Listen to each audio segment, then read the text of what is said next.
My brother told everyone I was bad with money at his engagement party. I'd been paying his fiancée's rent for 2 years. My name is Marlowe. I am 34 years old, and I have always found comfort in numbers. They don't lie, don't exaggerate, don't perform for an audience. They simply exist, neat and truthful in their columns, waiting to tell you exactly what you've spent and what you have left. Which is why, at 10:47 p.m. on a Saturday night, I found myself locked in the marble bathroom of the Harbor View Country Club, my phone screen illuminating my face with its cold blue glow as I scrolled through my banking app to the recurring payment section. Liam, rent assistance. Amount, $1,875. Frequency, monthly. Next payment, April 1st. My finger hovered over the cancel button. Outside the bathroom door, the engagement party continued. Champagne glasses clinked, a jazz quartet played something smooth and expensive, 200 guests celebrated my brother Liam's engagement to Isabelle Rothschild, a woman whose family owned half the commercial real estate in our city and whose engagement ring probably cost more than my car. The whole evening had been a spectacle of wealth and taste, from the ice sculptures to the 15-tier cake, from the designer floral arrangements to the live band that would take over after the jazz quartet finished their set. My reflection stared back at me from the gilt-framed mirror. The dress Liam had mocked, a simple navy sheath from J.Crew that I'd bought on sale 3 years ago, looked perfectly fine. Professional. Appropriate. But apparently not expensive enough to spare me from public humiliation. Not like my sister over here. Liam's voice still rang in my ears, amplified by the microphone he'd grabbed during the toasts.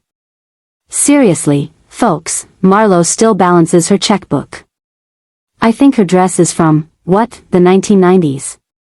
Don't worry, sis, when I make my first million, I'll teach you how to spend money. The crowd had laughed. That awful, uncertain laughter that people produce when someone crosses a line but no one wants to be the first to call it out. I'd watched the faces around me, some amused, some uncomfortable, all of them witnessing my humiliation as entertainment. Isabelle had even giggled, her hand on Liam's arm, thinking it was all good-natured sibling teasing. My mother had touched my arm afterward, whispering, "He's just excited, honey. You know how Liam gets." Yes. I knew exactly how Liam got. I'd been managing how Liam gets for most of my life. I opened my spreadsheet app, because of course I had a spreadsheet, and scrolled through 2 years of meticulously documented transfers. March 2023, $1,875. April 2023, $1,875.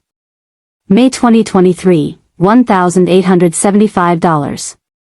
On and on, 24 months of payments, each one representing Liam's half of the rent for the luxury downtown apartment he shared with Isabelle. The apartment Isabelle believed he was paying for with his consulting income. The apartment that was actually being funded by his boring, frugal, checkbook balancing sister who wore dresses from the 1990s. Total paid, $45,000. $45,000. I had paid $45,000 to maintain my brother's lie, to prop up his image as a successful entrepreneur in front of a woman whose trust fund could probably buy a small island. I stared at that number, letting it sink in fully for the first time.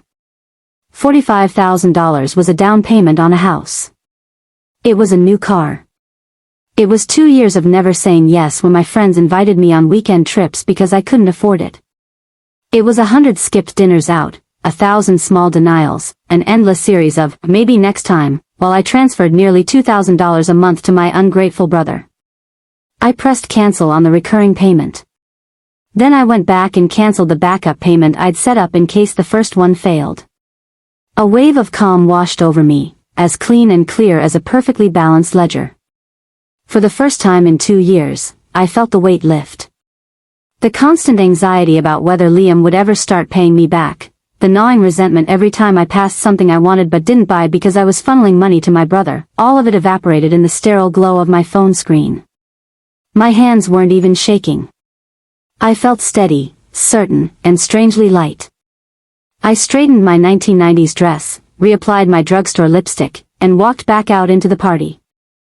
I stayed for exactly 30 more minutes, long enough to not cause a scene by leaving immediately after the toast, short enough to preserve what remained of my dignity. I hugged Isabelle goodbye, wished her well with genuine warmth because none of this was really her fault, and drove home in my sensible 7-year-old Honda Civic, listening to a podcast about personal finance and feeling, for the first time in months, like I could breathe fully. The text started at 11:30 p.m. I was home by then, my sensible heels kicked off by the door, a cup of tea steaming on my coffee table as I queued up the next episode of my current baking show obsession. Watching people create perfect layer cakes and delicate pastries always calmed me. There was something about the precision, the way ingredients combined in exact proportions to create something beautiful, that appealed to the same part of my brain that loved spreadsheets. Hey, you left early. Thanks for coming though. Mom said you were upset about the toast? Come on, it was just a joke. I sipped my tea and pressed play on the episode. On screen, a contestant was attempting a croquembouche, the tower of cream puffs threatening to topple. The texts came sporadically throughout Sunday. Don't be like this. Marlowe, seriously. You're being dramatic. I ignored them all, spent the day cleaning my apartment, meal prepping for the week, updating my budget spreadsheet. Without the $1,875 monthly payment to Liam, I had room to breathe. I could actually start saving for things I wanted. The thought was dizzying. By Monday morning, Liam's texts had taken on a different tone. Hey, can you call me? It's kind of important. Marlowe. I was at my desk at Caldwell and Associates, where I'd worked as a senior bookkeeper for 8 years, when my phone actually rang. I let it go to voicemail. Then I listened to the message during my morning coffee break, standing by the window overlooking the street, watching people hurry to their Monday morning destinations. Marlowe, what the hell? The payment didn't go through. I checked my account and nothing came in. There must be some kind of error with your bank. Can you call them and fix it? Isabelle's going to notice if the rent doesn't clear on time. Call me back. Today.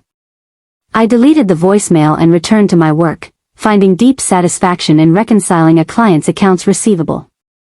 There was something soothing about making numbers align, about finding the discrepancy and correcting it. Unlike my relationship with my brother, these problems had clear solutions. You followed the trail, found the error, made the correction. Clean. Simple. Fair. By Tuesday, Liam showed up at my office. I looked up from my computer to find my brother standing in front of my desk, his handsome face arranged in what our mother called his charming concern expression.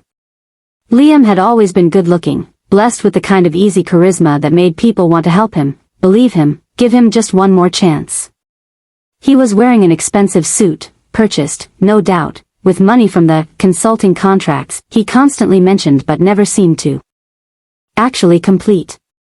The navy wool was beautifully tailored, probably cost $1,500. I'd paid his rent 16 times over for that suit. We need to talk, he said, trying to keep his voice low. Around me, my coworkers pretended not to listen while absolutely listening. Janet from accounts payable had paused mid-keystroke.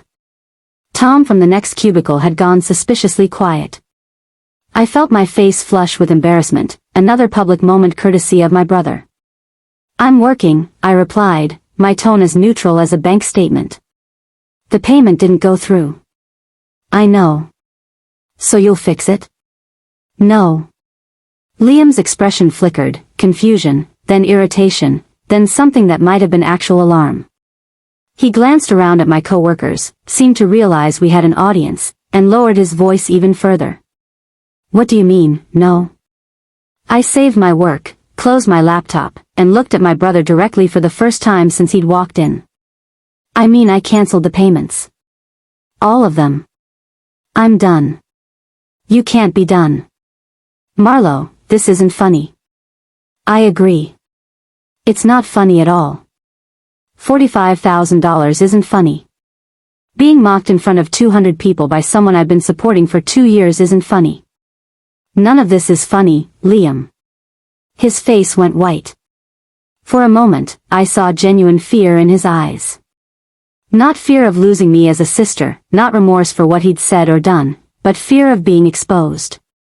Fear of Isabelle finding out the truth. Keep your voice down. Why?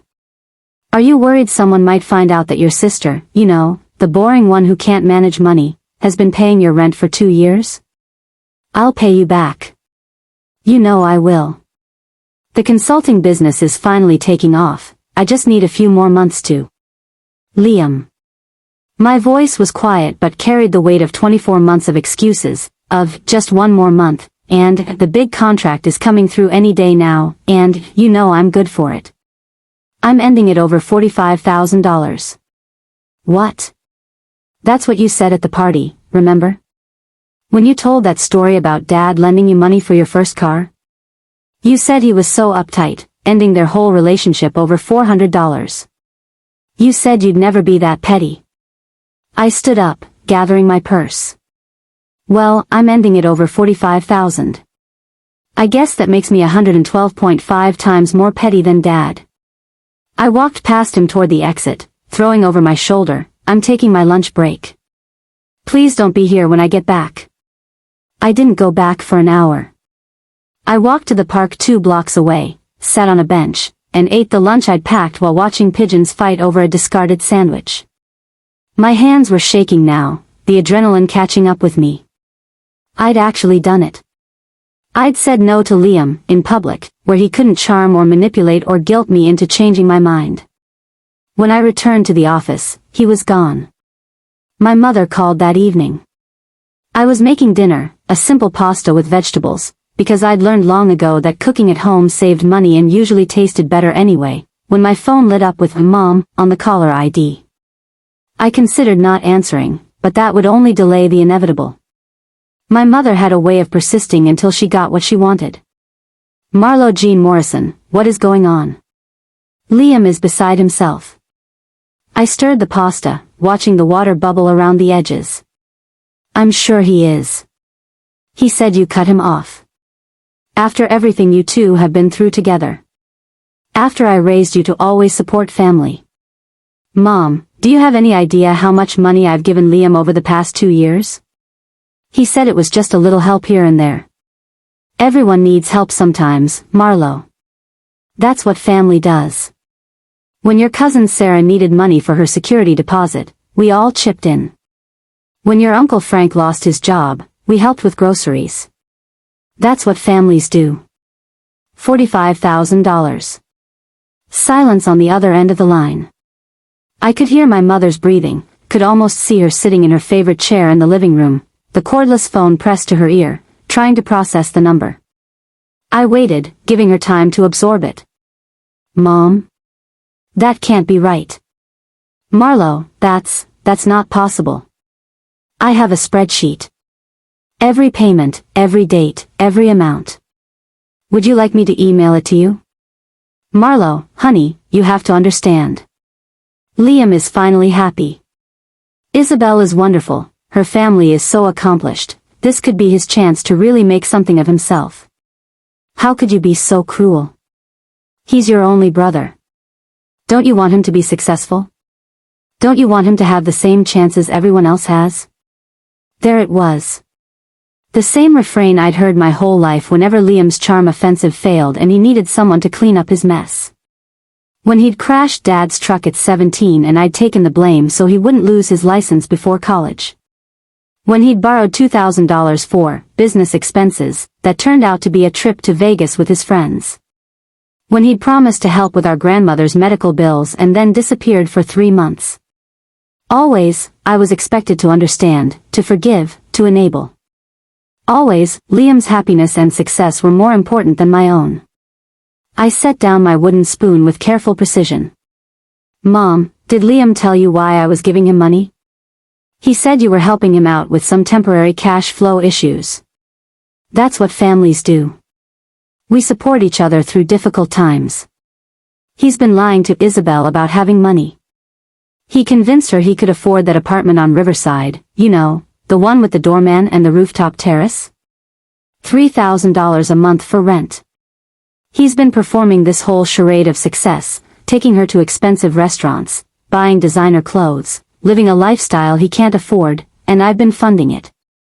For 2 years, I've been paying his half of the rent so his girlfriend wouldn't find out he's broke. And at his engagement party, in front of 200 people, he publicly mocked me for being careful with money. The money I've been using to pay his bills. Well, I'm sure he didn't mean anything by it. You know Liam, he just gets carried away sometimes. He doesn't think before he speaks. He's always been impulsive, ever since he was a little boy. Remember when he gave away his entire Halloween candy to the neighbors because he wanted them to like him? He thought enough to make sure everyone laughed. He thought enough to make me feel small. And he's been thinking enough every single month to accept my money while telling Isabelle he's successful. This wasn't thoughtless, Mom. This was calculated. He's been using me for 2 years and then humiliated me the moment I was no longer useful to his image. I can't believe you're being so cold about this. Where's your compassion? Your forgiveness? I raised you better than this, Marlowe. Family is supposed to forgive. Family is supposed to love unconditionally. I'm done, Mom. I'm not discussing this further. I hung up before my mother could guilt me into reconsidering. Then, because I knew myself well enough to know I'd agonize over whether I'd been too harsh, I opened my spreadsheet and stared at the numbers until they calmed me. Numbers didn't gaslight you. Numbers didn't tell you that you were being cruel when you were actually being used. Numbers just told the truth, simple and unadorned. The email came on Thursday morning from an address I didn't recognize, robert.rothschild@rothschildholdings.com. I stared at it for a full minute before opening it, my coffee growing cold beside my keyboard. The subject line read simply, Request for Conversation. Dear Ms. Morrison, it began. You don't know me, but I'm Isabelle's father. Liam came to me yesterday requesting a bridge loan of $7,500 for what he described as a temporary investment opportunity. The request struck me as odd, particularly the specific amount and the urgency. I'm a businessman, and I've learned to trust my instincts when something doesn't add up. When someone asks for money, they're usually asking for exactly what they need plus a little cushion. Your brother asked for exactly 4 months of rent for his apartment. I did some digging. I called the property management company that handles Isabelle and Liam's lease. They confirmed that for the past 2 years, payments for Liam's portion of the rent have been coming from an external account under your name. I'm writing to ask if you'd be willing to speak with me. I sense my daughter may be involved in a situation she doesn't fully understand, and I have a responsibility to protect her interests. If you'd prefer not to meet, I understand. But I hope you'll consider it. Respectfully, Robert Rothschild. I read the email 3 times, my heart pounding. Part of me wanted to delete it, to let Liam deal with the consequences of his own lies without my involvement. But another part of me, the part that had liked Isabelle during the few times we'd interacted, the part that thought she deserved better than a partner who built their entire relationship on deception, that part won out. I did what I always did when faced with a complex problem. I made a spreadsheet. This one was simpler than my payment records. Just 2 columns, truth and consequences. Under truth, I listed every lie Liam had told, every manipulation, every time I'd felt the sick weight of knowing I was enabling something wrong but convincing myself it was loyalty. Under consequences, I wrote only one thing, let them see. I clicked reply and suggested coffee on Saturday morning. We met at a quiet place near the waterfront, far from anywhere Liam or my family might randomly appear. Robert Rothschild was in his early 60s, with silver hair and the kind of calm authority that came from decades of making decisions that affected hundreds of people's livelihoods. He stood when I approached, shook my hand with the firm grip of someone who paid attention to such things, and waited until I was seated before sitting down himself. Everything about him spoke of old money and careful consideration, the kind of person who thought 3 moves ahead in every interaction. Thank you for meeting me, he said, ordering us both coffee without asking what I wanted. Normally that would have annoyed me, but somehow with him it felt like efficiency rather than presumption. I wasn't sure you would. I wasn't sure I should, I admitted. But I thought about Isabelle. She doesn't deserve to be lied to. No, she doesn't. He stirred his coffee slowly, deliberately. Tell me everything. So I did. The whole story, from the first panicked call from Liam 2 years ago. Isabelle thinks I'm successful, Marlowe. She won't date a guy who's broke. Just help me out until the business takes off, to the engagement party toast to the cancelled payments. I told him about the promises Liam had made, the deadlines that came and went, the constant reassurances that he'd pay me back as soon as the next big contract came through. I told him about the time Liam had asked me to increase the payment, and when I refused, he'd gone silent for 2 weeks, punishing me with absence until I apologized for not being more supportive. At first, I believed him, I said, wrapping my hands around my coffee cup. The cafe was warm, but I felt cold, the way you do when you're confessing something you've kept secret for too long. Liam's always been the golden child, you know? Charming, good-looking, everyone believes he's going to be successful. Our parents, our relatives, his friends, everyone always said Liam was going places. I thought maybe this time would be different. Maybe he just needed a leg up. Maybe I was the one person who could help him become who everyone believed he could be. When did you realize it wasn't going to be different? Around month 6. He asked me to increase the payment because he wanted to take Isabelle to Paris for her birthday. Said it would be an investment in their relationship, that her family would be impressed, that it would lead to business opportunities. When I said I couldn't afford to pay more, he told me I was sabotaging his future. I said no to the increase. He went to Paris anyway. I don't know how he paid for it, but I have my suspicions. Robert's expression darkened. Credit cards he can't pay off? Probably.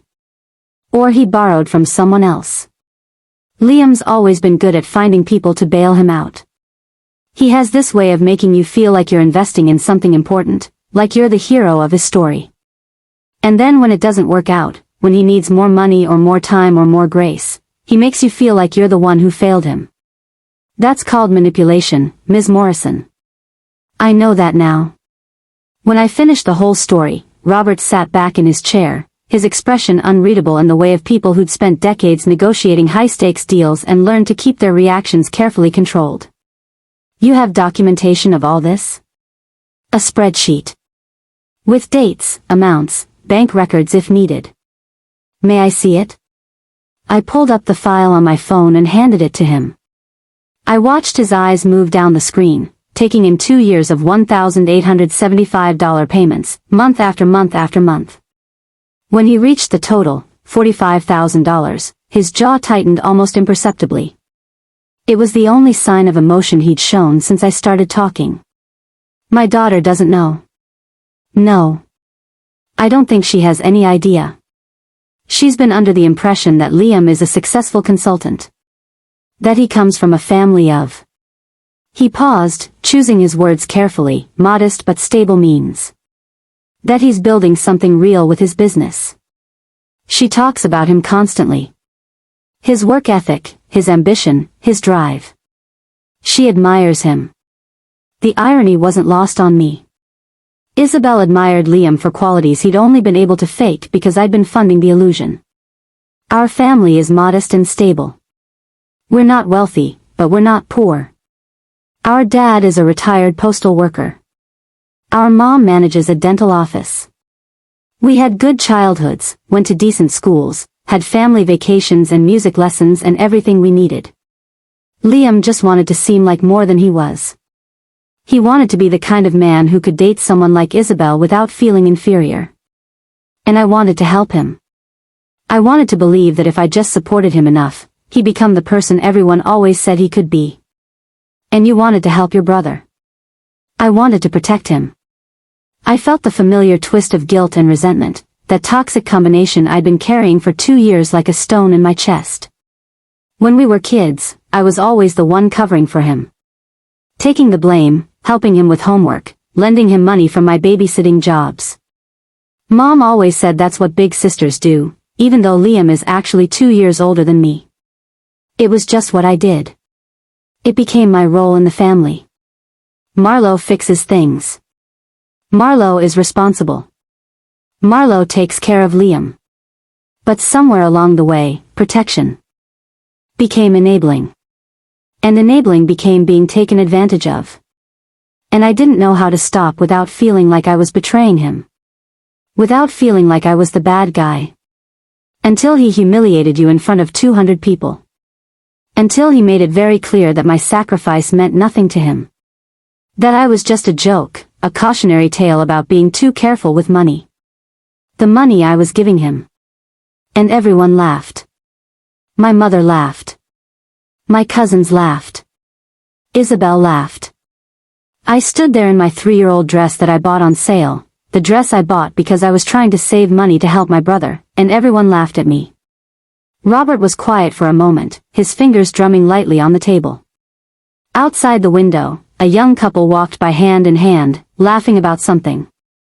The morning sun was bright and clear, the kind of day that made you believe things could get better. Would you send me that spreadsheet? Are you going to show Isabelle? I'm going to show Isabelle and have a conversation with Liam. What happens after that depends on what kind of man he decides to be. He met my eyes, and there was something both kind and implacable in his gaze. For what it's worth, Ms. Morrison, I don't think you were being cruel. I think you were being pushed past your breaking point, and you finally pushed back. That's not cruelty. That's self-preservation. And in my experience, people who call boundary setting cruel are usually the ones who benefited from you having no boundaries. I felt something inside me loosen, a knot I hadn't even known was there until someone acknowledged that maybe, just maybe, I wasn't the villain in this story.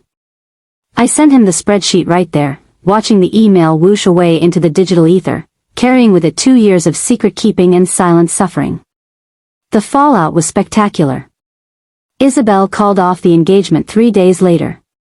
According to the family grapevine, my cousin Melissa, who heard it from her mother, who heard it from Isabelle's mother's hairdresser, Robert had sat both Isabelle and Liam down and shown them the spreadsheet. Isabelle, to her credit, had been horrified not just by the lying but by the fact that Liam had let me sacrifice so much while he performed success. She said she could have lived with him being broke, Melissa reported over the phone, her voice breathless with the drama of it all. She told her mother that money didn't matter to her, that she'd dated broke guys before and it was fine. But she couldn't live with him being a liar and a user. Especially after what he said about you at the party. Apparently she saw the video someone posted and it made her sick. She watched it like 5 times, Marlowe. She said any man who would treat his sister like that after she'd been supporting him wasn't someone she could trust. She said if he could lie about something that big, what else would he lie about? There's a video? Oh honey, everything gets posted now. It's on 3 different people's Instagram stories. You can see your face in the background when he makes the joke. You look like you want to disappear. I didn't watch the video. I didn't need to relive that moment, didn't need to see my own humiliation captured in high definition for everyone to share and comment on.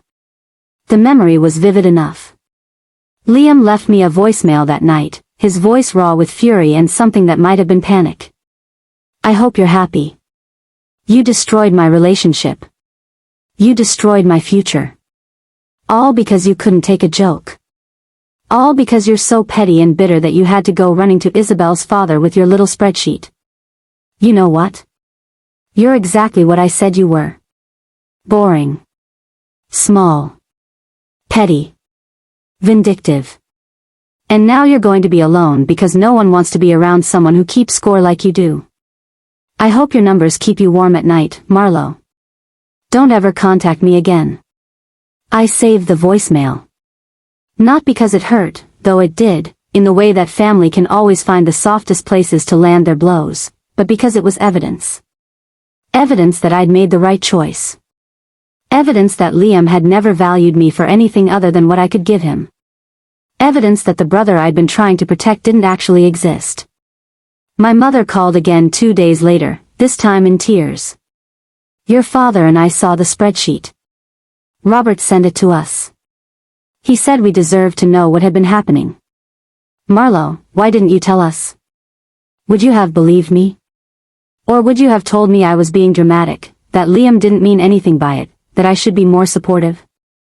The silence that followed was answer enough. Finally, my mother spoke, her voice small and broken in a way I'd never heard before. He's our son. We've always known he was difficult. Irresponsible. But what he did to you, what he said at that party. Marlowe, I'm so sorry. I should have protected you. I should have seen what was happening. I just kept thinking he'd grow out of it, you know? That eventually he'd mature and become responsible. Your father and I, we enabled him too. We made excuses. We let him get away with things we never would have let you get away with. I know, Mom. I owe you an apology. We both do. We've let you carry too much for too long. We've always expected you to be the reasonable one, the one who keeps the peace, and we never asked what it was costing you. We never asked if you wanted to be that person. It wasn't a full reckoning, not yet. There would need to be more conversations, more acknowledgments of the patterns that had shaped our family for decades. But it was something. It was a start. It was more than I'd expected. My father called separately that evening, gruff and uncomfortable in the way he always was with emotional conversations. Your mother showed me the numbers. The whole spreadsheet. I had no idea it was that much, Marlowe. $45,000. That's almost what I made in a year when you kids were little. I'm proud of you for what you did. For standing up for yourself. That took guts. Takes more guts to say no to family than to say yes. I should have taught Liam that, but I didn't. That's on me. 2 months later, I sat in a cafe in Rome, a small espresso and a perfectly flaky cornetto in front of me, the morning sun turning the ancient buildings the color of honey and amber. I'd used part of the money I was no longer sending Liam to book a solo trip to Italy, something I'd dreamed about since college but had always convinced myself was too expensive, too indulgent, too impractical. Too selfish. But sitting here, watching Romans hurry past on their way to work, tourists consulting maps, an elderly man feeding pigeons in the square, I realized that I'd been saving my whole life for some undefined future moment when I'd finally deserve to spend money on myself. And that moment had never come because I'd been too busy funding other people's dreams, making myself smaller so other people could feel bigger.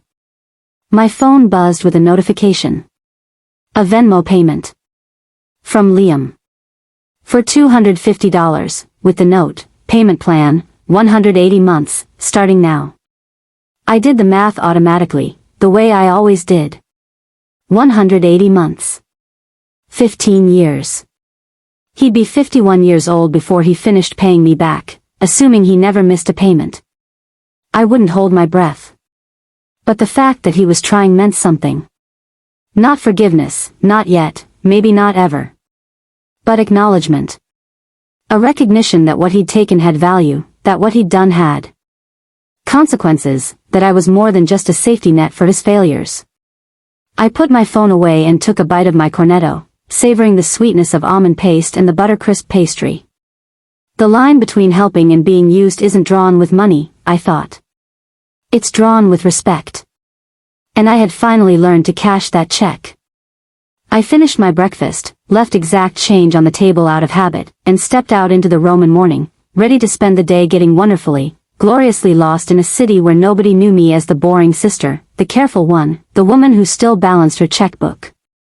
Here, I was just Marlowe. And that, I was learning, was more than enough.